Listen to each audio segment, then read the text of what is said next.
esperamos con respuestas también.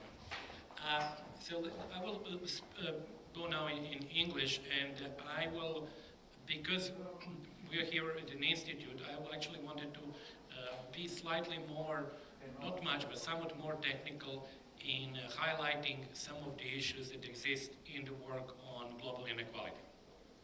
So as you can see, actually, it is the talk about global inequality. It is basically here the English version of the book, but as Geraldo said, it is now published. Desigualdad Mundial. It's published in Spanish. It's published in probably now 12 different languages, so it is still going on quite strong, although the first publication was in a little bit a year ago. So this is how, but I will be very brief on each of these things, how I would like to structure the presentation. As you can see here, you can read in Global Inequality, then I would like to say a few things about technical problems. They are actually quite important technical problems which we are hoping to solve better in the future. And some of them actually are very common to Mexico because there are issues of underreporting of income in general, underreporting of income among the rich, and underreporting of capital income. And then I would say a few things about how the world has changed between 1988 and 2013. But then at the very end, I just really don't want to miss that. I want to show several slides with Mexico, which are in the other sort of PowerPoint, because I think actually that gives you an idea how global data can be used to highlight also positions of individual countries. In other words, we are used to working with data, Mexico, the United States, or Russia, whatever, but we don't often see how the data, information that we have there looks within the context of the world. And that's actually what I would like to end the presentation with. So for the general developments, when we talk about global inequality, first the definition of global inequality, that's inequality between all citizens of the world. Everybody is treated technically the same. So now you say, okay, how do we know incomes of 7 billion people? And just to highlight, I'm talking here really about annual income. So this is not wealth, this is not some other, education or something else. It's really only income. And of course, we don't know 7 billion people, but what we do know, we know nationally representative household surveys from something 120 up to 150 countries per year. Not in each year, but that's why the data that I show here are at 5-year intervals, because many countries don't have data annually. And then we put, this is quite a lot of work actually putting them all together, but then you also have to convert them into a common currency, and that common currency is the US PPP dollar, which, as you know, implies that there is the same purchasing power in any country. So if you compare incomes in India and incomes in Norway, you already adjust for the much higher price level in Norway, so the things become comparable. So that's what I meant by saying that it is using 2011 PPPs. This is the most recent exercise from the International Comparison Project, so these are the most recent PPP numbers. And essentially you then put them all together. Currently, for example, in the data that I have for 2013, 2011, the data are improving all the time. Currently, for example, for all countries, with one big exception, which is China, which I will not discuss much now, the data problem with China, but we do have major problems with data for China. This is somewhat ironic because it's the most important country in terms of population, and also in terms of what has happened to the global income distribution. But the problems with Chinese data are becoming greater, or the data are becoming worse than they used to be. So, with the exception of China, actually for all the countries now, I have like very detailed percentile data. So for each country, you have data for 100 percentiles. It could go even further. You can, once you have microdata, you can divide it into 200 fractiles. But there is no point in doing that. I think actually it is sufficient.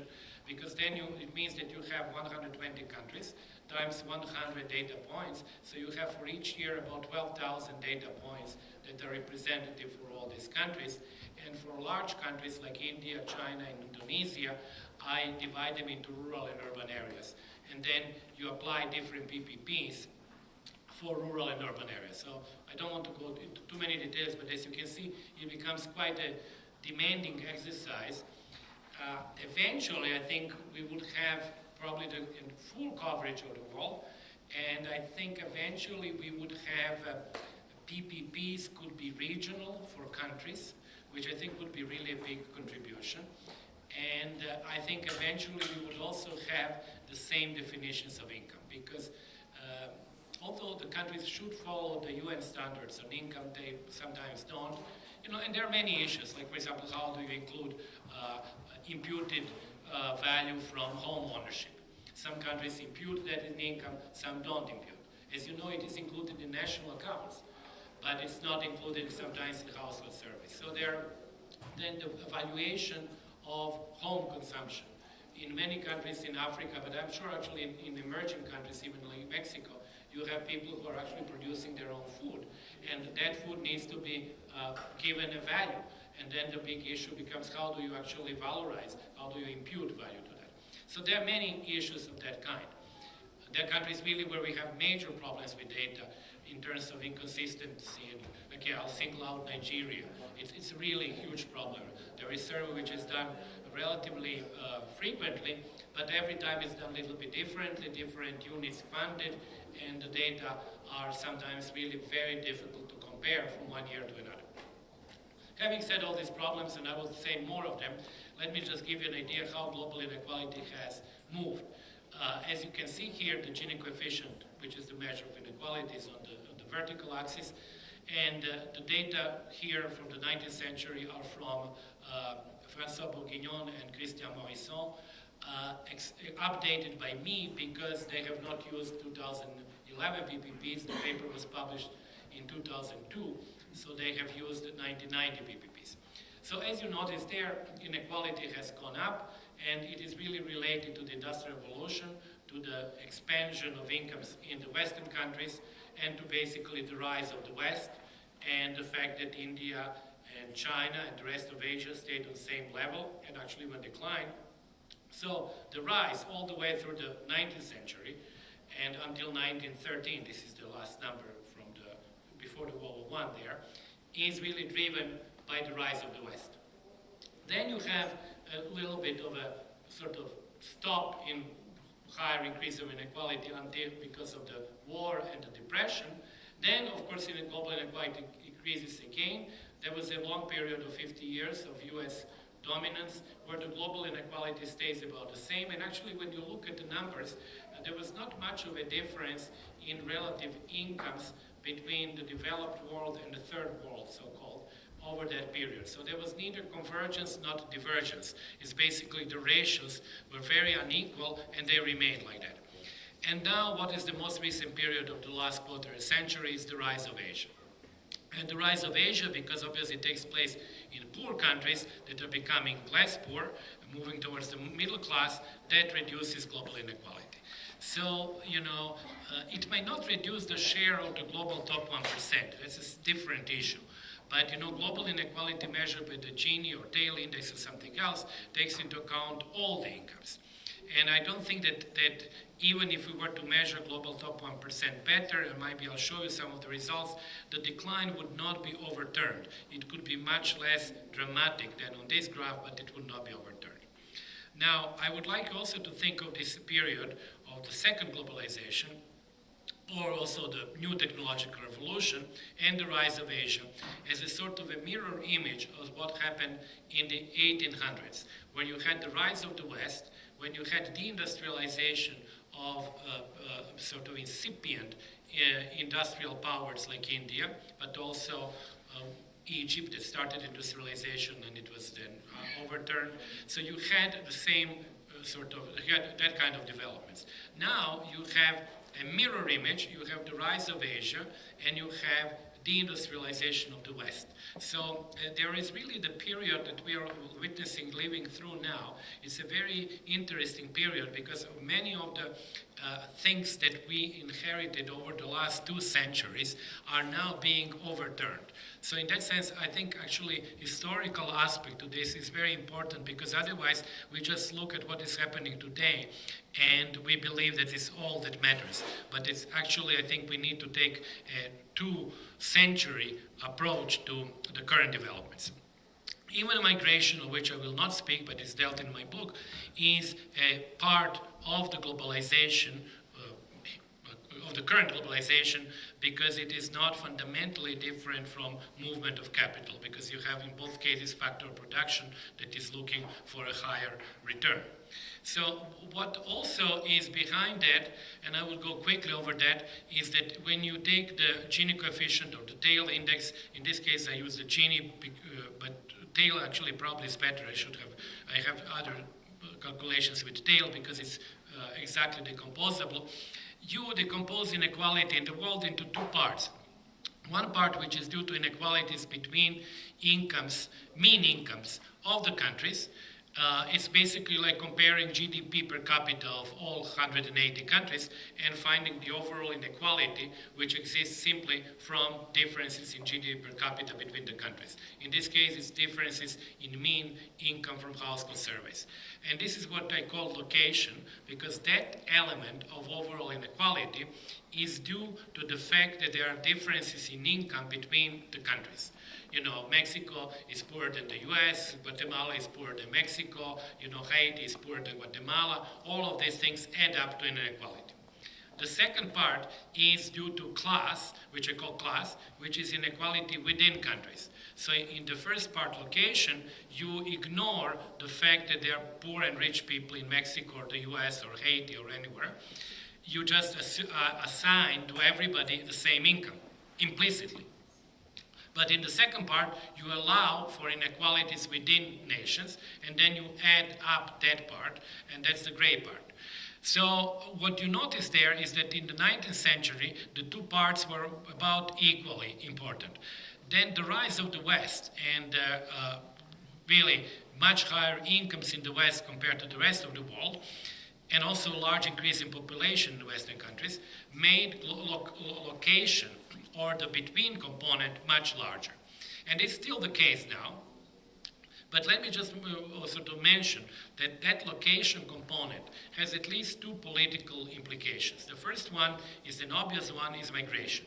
If most of inequality in the world is due to the fact that you live either in a rich or a poor country, then clearly migration is a force, a potent force for the reduction of global inequality, but it's also a potent force for people individually moving to a richer country and reducing and increasing their own incomes.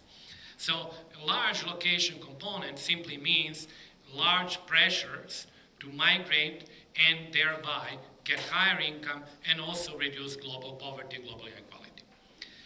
But large location component also means that income levels of people who are poor in different countries would differ.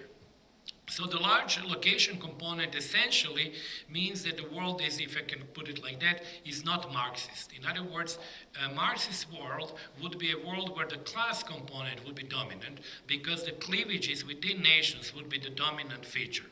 In other words, the class component would be dominant if the poor people in the UK or US and Mexico and China and Chad would all have approximately the same income.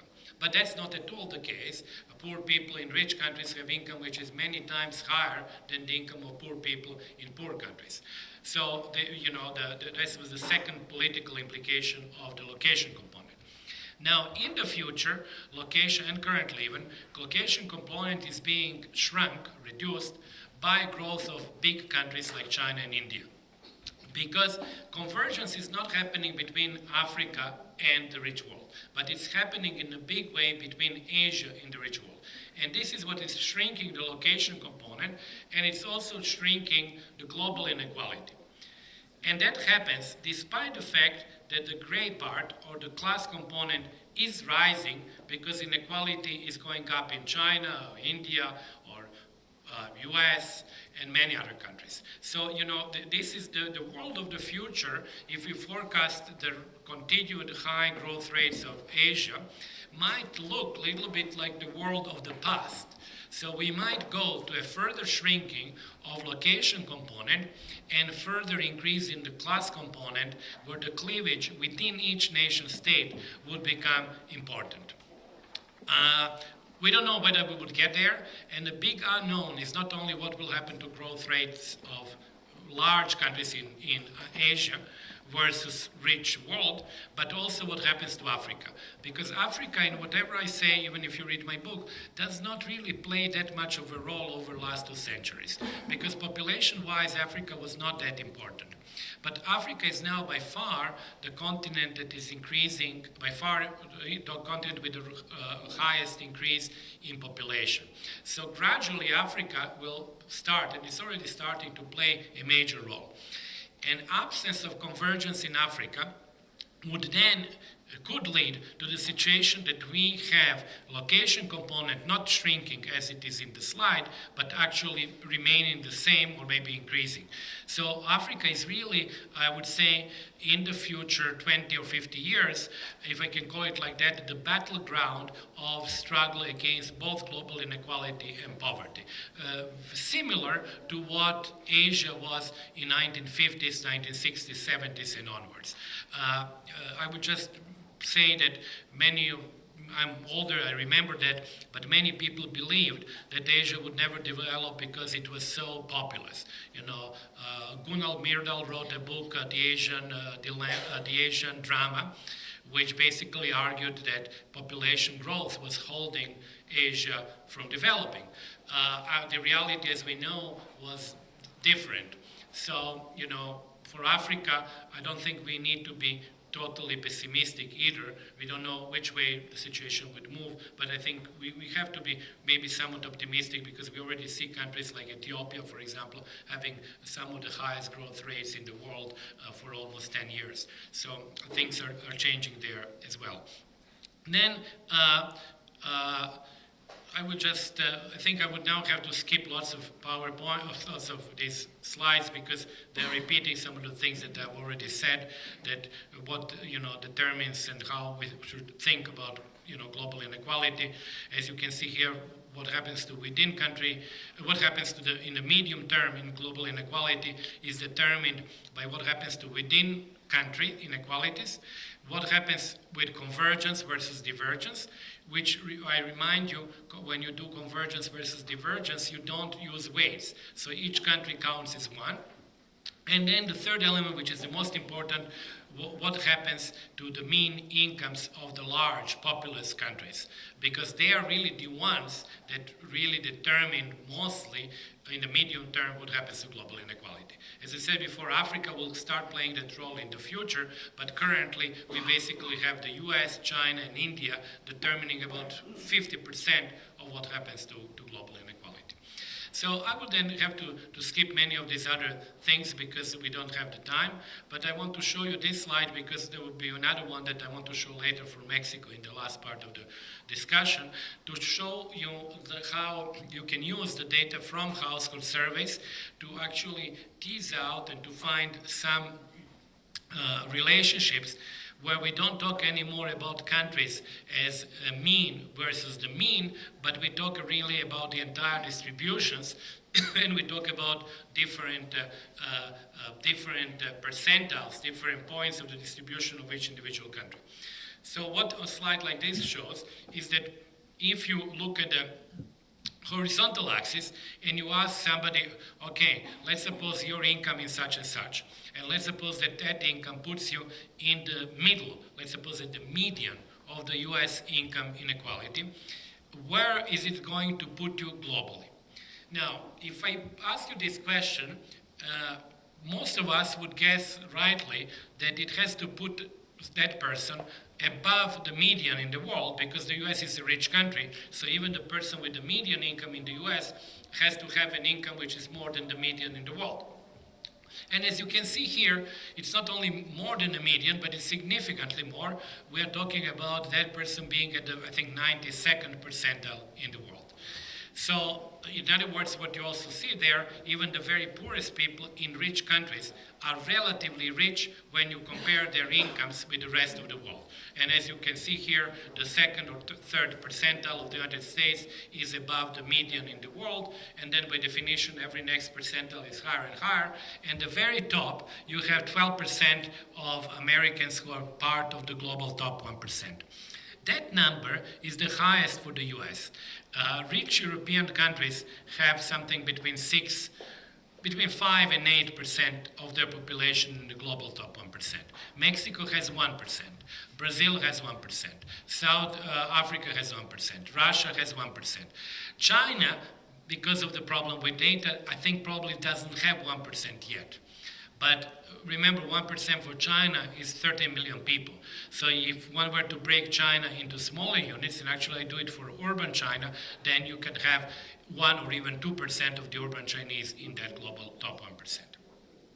And then the other extreme is a country like India, which is, of course, poor, and it's not surprised that India and the poorest people in India are also poorest people among the poorest percentiles in the world. What is surprising is that India, even if you're like at the 80th percentile in India, you're really just above, a little bit above the US sort of lowest percentile. Again, India, if it were broken down and actually have also that broken down by smaller units, then of course this graph would not look as striking, but it basically the same picture would remain. You cannot really get more than 1/4 of the population of India being better off than the minimal income in the US. So the two distributions are really fundamentally very different. I will go very quickly over others now. When you can read this slide, the conclusions are quite clear. China dominates India throughout. The next one is Russia, which dominates China. But these are numbers from 2008. By now, China has gone up. So actually, China sort of keeps on moving in this slide up and up every year. And urban China in 2011 looked very much like Russia. So to give you an idea, you can just sort of scratch Russia and say it means urban China. And rural China would be between India and China. So to give you an idea how hugely unequal China is within itself. And then a country which some of you might guess what country it is. It's a country that spans or actually mimics the world, which has also the poorest people who are as poor as the poorest people in the world, and people who are part of the global top 1%, but also has a significant middle class. And I took Brazil here, but as you will see maybe towards the end of my talk, I could have taken Mexico as well. It would actually have very similar distribution. It would also almost be a 45-degree line, so you would actually have people from the bottom, significant number around the world median, the people who are 80th, 90th percentile, and people who are in global top 1%.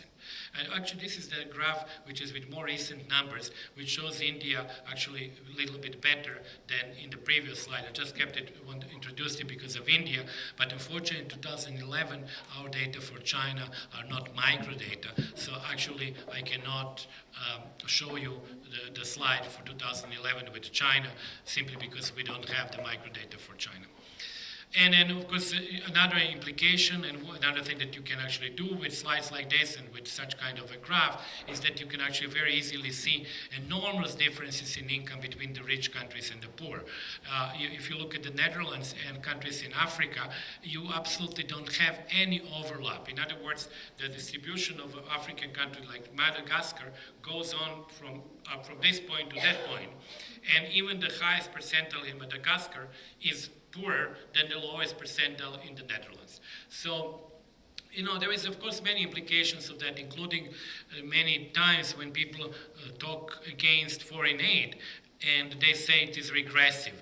It's not possible for foreign aid to be regressive between countries with entirely sort of non-overlapping income distributions, because the mean taxpayer in the Netherlands comes from the 80th to 90th percentile. So unless you believe that all that income is actually stolen by the president of Madagascar, there is no way that actually the redistribution would be, the aid could be regressive. There may be other reasons that you can be against aid, but not regressivity in terms of transfers. Then the second part of my talk, I will already alluded to a number of these things, but I just wanted to summarize the technical issues that are many into three headings.